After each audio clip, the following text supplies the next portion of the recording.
Hello guys, karon magkauntag munggos plus talaga tawag ng isang senador dahil sa umano'y red basta dugs kaya basta ang malamig na panahon Wait lang. ng sa iba't ibang bahagi ng bansa gaya First sa time, Tanay kaunta ha. Rizal.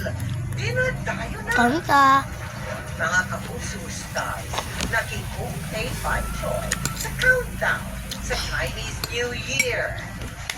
At ang isang big reveal ni Kuya sa Pinoy Big Brother Celebrity Edition collab ng GMA at ABS-CBN. Maliban sa pagsasama ng mga kapamilya at kapuso celebrities bilang housemates, magsasanib pa Ano ay? sila. yung gunisa na siya guys, grabe kang Live mula sa GMA Ilo. nagkakong tubig guys, grabe kahang Kaya umunong gawin doon base sa mga na-recover na ebidensya. At mula sa Tansa Cavite ang tutok live si Ian Tux. ang kaya dun Email kung hindi nga dahil sa malakas na pagsabog ay hindi madidiskubre ng mga otoridad ang hinanang Shabu Laboratory na nag-ooperate Anta. ng palihim dito sa Tanza, Cavite.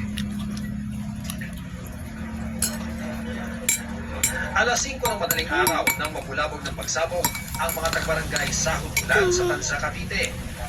Galing pala ito sa isang hinalang Shabu Laboratory. Parang ano? Parang bomba. Paglabas ko dito, nakita lang namin maraming dito. Kasunod ay nakita nilang nagpulasan ang mga umuupa sa bahay na pinagmula ng pagsabog. Nakuhanan pa ng CCTV ng barangay ang paglalakad ng mga umuupa. 2 lalaki ang unang lumabas sa Antero Soriano Highway. Sunod ng 2 babae at 2 pang lalaki. Ayon sa kapitan ng barangay, Nobyembre nakipagtransaksyon sa social media ang umupa sa kaanak ng may-ari ng bahay. Sa Facebook na meron silang for rent na ganito nga. Yun ang kwento nila. Wala rin naman napansing kahina-hinala ang mga residente sa bahay, liban sa ilang nag-deliver doon. Isa, may dumadating daw ng mga deliveries dito. Yung mga rider.